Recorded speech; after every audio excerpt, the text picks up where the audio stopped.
ఏ ఆరి ఏమైంది? నథింగ్. నువ్వేలో ఫ్రెష్ అప్ అయ్యరా.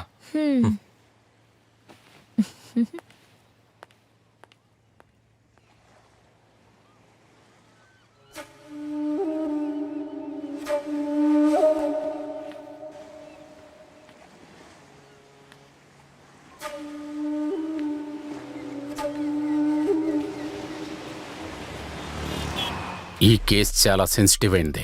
దీన్ని చాలా కేర్ఫుల్గా హ్యాండిల్ చేయాలి. ఇలా చూడండి, ఈ చావు పాయిజన్ మష్రూమ్ తినేందువల్ల వచ్చింది. ఇంకొకటి తలలో బాగా దెబ్బ తగిలినందువల్ల, రక్తం ఎక్కువగా పోయినందువల్ల చనిపోయారు. It looks very violent. చంపేసి ఆ చావును చూసి ఆ కిల్లర్ ఎంజాయ్ చేశాడు. ఈ చావులన్నీ ఇంత వైలెంట్గా ఉన్నందువల్ల వాడు సైకో కిల్లర్ అని మనం ఖచ్చితంగా చెప్పలేం. సార్, ఈ ఫ్లవర్ని చూస్తుంటే, నోట్లో యాసిడ్ పోయడం చూస్తుంటే వాడు నమ్మకం లేనోడై ఉంటాడో.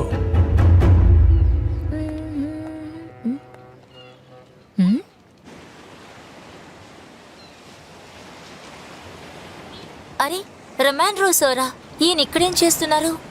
ఇంట్లో ఫంక్షన్కి వెళ్తున్నానని అబద్ధం చెప్పాను. ఆర్యన్ ఆయనతో ఏం మాట్లాడుతున్నారు?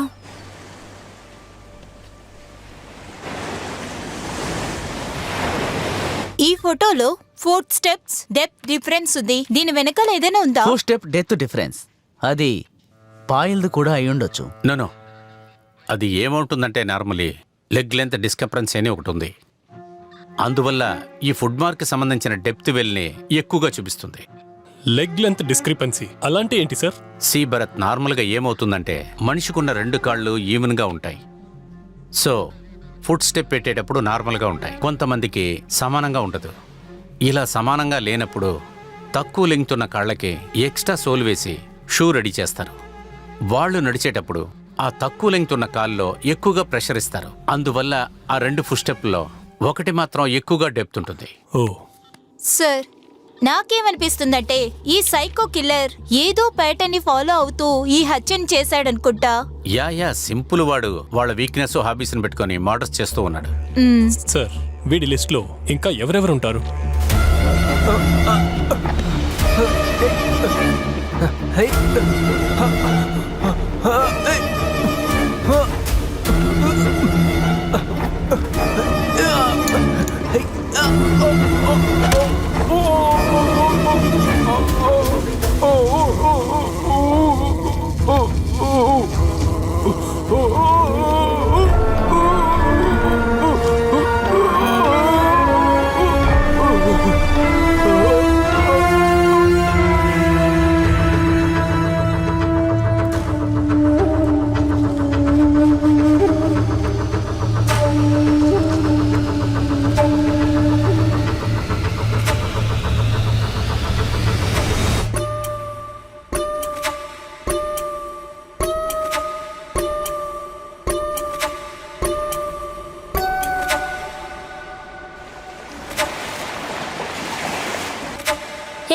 ఏమైందిరా?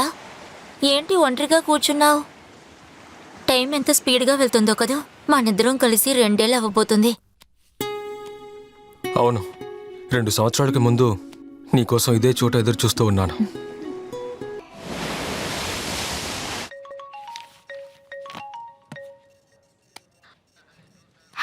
Hello sir, golden stay resort నుంచి కాల్ చేస్తున్నాను. సార్, ఇక్కడ ఒక హత్య జరిగింది. త్వరగా మీరు రండి సార్. హత్య? అవును సార్, ప్లీజ్ త్వరగా రండి సార్. చూడండి, మా టీం అక్కడ వచ్చేదాకా రిసార్ట్ నుంచి ఎవరు బయటికి వెళ్ళకూడదు, అర్థమైందా? Okay sir.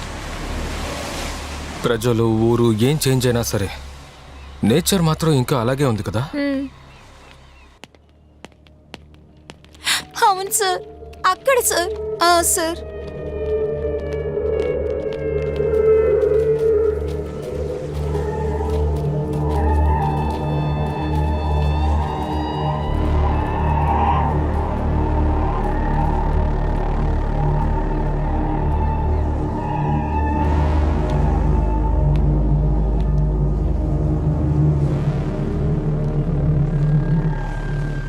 పాయల్ పోస్ట్మార్టం ప్రకారం చూస్తే హత్యకి వేరే కారణం ఏదీ లేదని తెలుస్తుంది. తలలో బాగా దెబ్బతల్లి రక్తం ఎక్కువపోయి చనిపోయారంతే. దాని తర్వాత S2SO యాసిడ్ పోసింది కన్ఫర్మే. సార్, ఆ రోజు డాక్టర్ చెప్పినట్టు ఈ యాసిడ్ అన్ని చోట్ల కామన్గా దొరకడం లేదు. అంటే మెడికల్ ప్రొఫెషనల్లోనే ఎవరైనా ఈ హత్య చేసి ఉండొచ్చా? ఇప్పుడు ఇక్కడ చనిపోయిన అందరూ కూడా డాక్టర్సే. కానీ ప్రొఫెషనల్ రైవలరీ ఉండి ఏదైనా జరిగిందంటే అదే ప్రొఫెషనల్కి సంబంధించిన వాళ్ళు హత్య చేస్తారు. మన ఎంక్వైరీ ప్రకారం అటువంటిది ఏది జరగలేదు. Yes sir. బట్ వాడు ఈ పువ్వుని ఒక క్లూగా పెట్టాడు. సార్ మీరు చెప్పినట్టే మేము మొత్తం ఎంక్వైరీ చేశాం, కానీ అలాంటి సస్పెక్ట్ ఎవరు మాకు దొరకలేదు. తర్వాత పాయల్, హర్షవర్ధన్ ఇద్దరు చాలా సాఫ్ట్ అయిన వాళ్ళు. పర్సనల్ ప్రాబ్లమ్స్ వల్ల ఇటువంటి మర్డర్స్ వాళ్ళు చేశారని మనం అనలేం కదా. హలో భైరవ్, చెప్పండి సార్. వైజాగ్ లో కూడా సేమ్ ఇలానే ఒక మర్డర్ జరిగింది. ఆ, వాట్స్ హ్యాపెనింగ్? నువ్వు వెంటనే అక్కడికి వెళ్ళి ఏదైనా డీటెయిల్ దొరుకుతుందేమో చూడు. సార్ ఇప్పుడు అదే అనలైజ్ చేస్తున్నాను sir. I will check it sir. yes go he will be got very soon sir. Okay. మనం ఇక్కడికి వచ్చి ఉండకూడదు. మనం అనవసరంగా ఇక్కడికి వచ్చి సమస్యలో ఇరుక్కున్నాం. డోంట్ వరీ, నీకు నేనున్నాను కదా. పోలీసు ఇక్కడికి వచ్చి ఏం ఎంక్వైరీ చేస్తారో మనం చూద్దాం, ఆగు.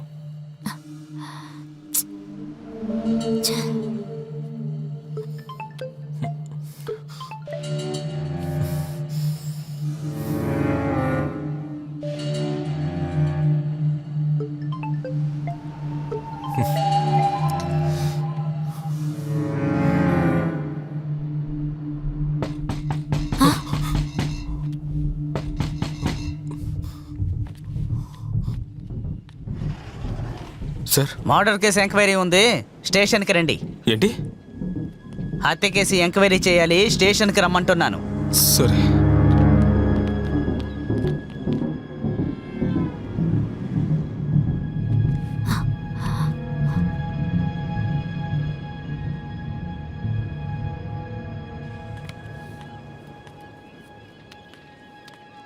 ఎవరు? ఇక్కడ చూడు అకిరా, పోలీస్కి ఏమైనా చెప్తే నువ్వు నీ బాయ్ ఫ్రెండ్ ప్రాణాలతో హలో, ఉంటావు. ఎవరు మీరు?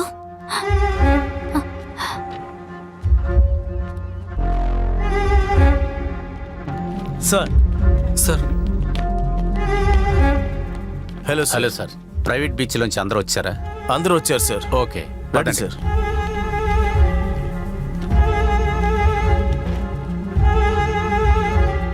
భరత్, సుమతి, మీరిద్దరు స్పాట్కి వెళ్ళి ఏదైనా ఎవిడెన్స్ మనకు దొరుకుతుందో చూడండి. sir. నేను ఇంటర్గేట్ ఓకే చేస్తాను. సార్. Okay sir. అయితే లోకల్ పోలీస్ని అడగాలనుకుంటున్నాం. యా. ఇది మీరు కలెక్ట్ చేసిన ఇన్ఫర్మేషన్. అవును సార్, హత్యకి సంబంధించిన డీటెయిల్స్ ఉన్నాయి సార్ అందులో. వెళ్ళండి, అక్కడికి వెళ్ళి నిలబడండి.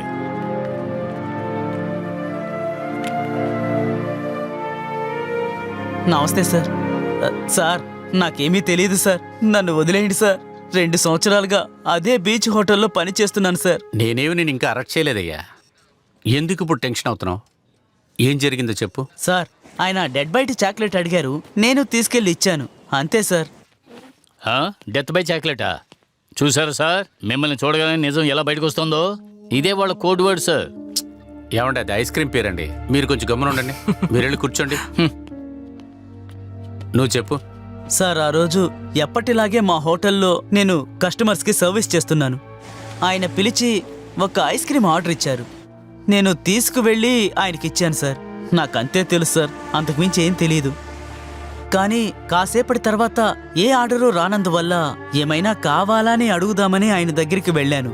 చూస్తే ఆ సార్ చనిపోయి ఉన్నారు సార్. నేను భయపడి చుట్టుపక్కల చూశాను సార్, ఎవ్వరూ లేరు సార్. వెంటనే పరిగెత్తుకుంటూ వెళ్ళి అందరికీ ఆ విషయం చెప్పాను సార్, అంతే సార్. తర్వాత ఇంకో విషయం సార్, మన బీచ్లో మన కస్టమర్స్ తప్ప ఇంకెవరూ లోపలికి రావడానికి అనుమతి లేదు సార్. మనది ప్రైవేట్ బీచ్ హోటల్ సార్. అందుకనే నేను ఆయనకి ఐస్ క్రీమ్ ఇవ్వడానికి వెళ్ళినప్పుడు ఆయన ఒక అబ్బాయితో మాట్లాడుతూ ఉండడం చూశాను సార్. చూడటానికి ఎలా ఉన్నాడు? చూడ్డానికి దాదాపు ఓ 6 అడుగులు ఎత్తుంటారు సార్, కానీ మొహం సరిగ్గా గుర్తులేదు. కానీ చూడ్డానికి జిమ్ బాడీతో మోడల్ లాగా ఉన్నాడు సార్. వాడితో ఇంకెవరైనా ఉన్నారా? లేదు సార్, అక్కడ ఆయన మాత్రమే ఉన్నారు. నేను ఆయన్ని చూసినప్పుడు ఆయన ఎవరితో మాట్లాడుతూ ఉన్నారు. నేను ఆయన వెనక ఉన్నంత వల్ల నేను ఆయన మొహాన్ని చూడలేకపోయాను. నువ్వు చెప్పు. లేదు సార్, నేనేం చూడలేదు. ప్రైవేట్ బీచ్ అని చెప్తున్నావు, జనాలు చాలా తక్కువగా ఉంటారు.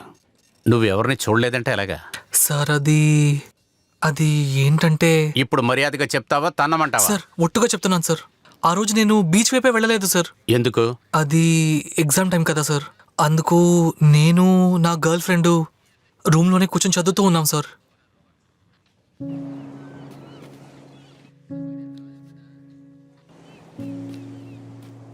చెప్పండి, డాక్టర్ రమణ్ రావుని చూసారా? లేదు సార్, నేను చూడలేదు. షూరా? అవును. అదేలాగమ్మా, ఒకే హాస్పిటల్లో పనిచేస్తున్నాం అని చెప్తున్నారు. ప్రైవేట్ బీచ్లో ఎక్కువ మంది ఉండరు. అంత తక్కువగా జనం ఉన్నప్పుడు నేను చూడలేదంటే ఎలాగా? లేదు సార్, మేము అలాంటిదేదీ నోటీస్ చేయలేదు. ఓ, అలా చెప్పండి. ఓకే, ఆలోచించి చూడండి. ఎప్పుడు ఇంత నిదానంగా నాకు అడగడం తెలీదు. నిజం చెప్పండి. లేదు సార్. చూడలేదా? మీ నెంబర్ అడ్రస్ ఇచ్చేయాలండి. మళ్ళీ పిలిస్తే రావాలి. సరే sir. Okay sir. Bharat, Maithri sir. Sir. ఆ కుర్రోడు ఆర్యన్ ఉన్నాడు కదా, వాడి బ్యాక్గ్రౌండ్ ఏంటో నాకు తెలియాలి. నువ్వు పోలీసుతో అబద్ధం ఎందుకు చెప్పావు? నువ్వు ఆయనతో మాట్లాడడం నేనే స్వయంగా చూశాను. చూస్తుంటే నువ్వెందుకు సైలెంట్గా ఉన్నావు? చూసి కూడా ఎందుకు చెప్పలేదు అని ప్రశ్నలు అడుగుతారు. అన్ని సమాధానాలు చెప్పాలంటే నాకు అసలు ఓపిక లేదు. నేను అందుకే చెప్పలేదు. కానీ నీకు అతనికి అసలు సంబంధమే లేదు కదా. నువ్వేం మాట్లాడావు? జస్ట్ క్యాజువల్ టాకే. అయితే పోలీసులకి చెప్పే పని కదా. ఇలా చూడు, మనం అవుటింగ్కి వచ్చాం. మనం కోస్టల్ ఫుడ్ తిందాం. ఇక్కడ చాలా బాగుంటుంది. ఈ విషయం నుంచి బయటకు వద్దాం. ఓకే? సార్, హత్య చాలా వింతగా జరిగింది. ఒక్కొక్క హత్య చాలా తేడాగా చేశారు. ఒకళ్ళని పాయిజన్ మష్రూమ్ వేసి చంపేశారు, ఇంకొకళ్ళని ఫారెస్ట్ లో చంపేశారు. ఇప్పుడేంటంటే హనీబీ నోట్లో వేసి చంపేశారు. ఇదంతా చూస్తుంటే కిల్లర్ బాగా రీసెర్చ్ చేసి ఎవరి చేతికి దొరకకూడదని బ్రిలియంట్ గా ప్లాన్ చేసి ఈ హత్య చేశాడనిపిస్తుంది సార్. నిజమే. దాని తర్వాత ఇంకొక విషయం ఏంటంటే, వాడికి వార్తల్లో ఉండాలనే ఆశ, బ్రేకింగ్ న్యూస్లో ఉండాలని, అందరూ వాడి గురించి మాట్లాడుతూ ఉండాలని వాడికి ఆశ. అందువల్లే వాడు హనీబీ యూజ్ చేసినట్లున్నాడు. చాలా వివరంగా ఉన్నాడు. రిపోర్ట్ ప్రకారం స్వింగ్స్ వల్ల ముఖం అంతా స్వెల్లింగ్ అయ్యి ఇమీడియట్గా హార్ట్ అటాక్ అయిందని చెప్తున్నారు. అండ్ అక్కడ మళ్ళీ పువ్వు అక్కడ పెట్టాడు వాడు. కొంచెం పక్కన ఆపు. Yes sir. Hit TV app, ఇందులో short news, live news, entertainment shows, movies, digital magazines తో పాటు మీ జిల్లా వార్తలను కూడా ఫ్రీగా చూడొచ్చు. ఇంకెందుకు ఆలస్యం, వెంటనే హిట్ టీవీ యాప్ ని డౌన్లోడ్ చేసుకుని ఫ్రీగా ఎంటర్టైన్మెంట్ పొందండి. Hit TV app. Hit TV app. Please download hit TV app. Hit TV app ని ఫ్రీగా డౌన్లోడ్ చేసుకుని ఎంజాయ్ చేయండి. మీకు నచ్చిన ఎంటర్టైన్మెంట్ కోసం హిట్ టీవీ యాప్ ని ఫ్రీగా డౌన్లోడ్ చేసుకుని ఎంజాయ్ చేయండి. హిట్ టీవీ యాప్ ని డౌన్లోడ్ చేసుకుని ఆస్వాదించండి, ఆశీర్వదించండి. ఇంతమంది సెలబ్రిటీలు హిట్ టీవీ యాప్ ని డౌన్లోడ్ చేసుకోండి అని చెప్తున్నారంటే ఎంత మంచి యాప్ ఆలోచించండి. అమెరికా.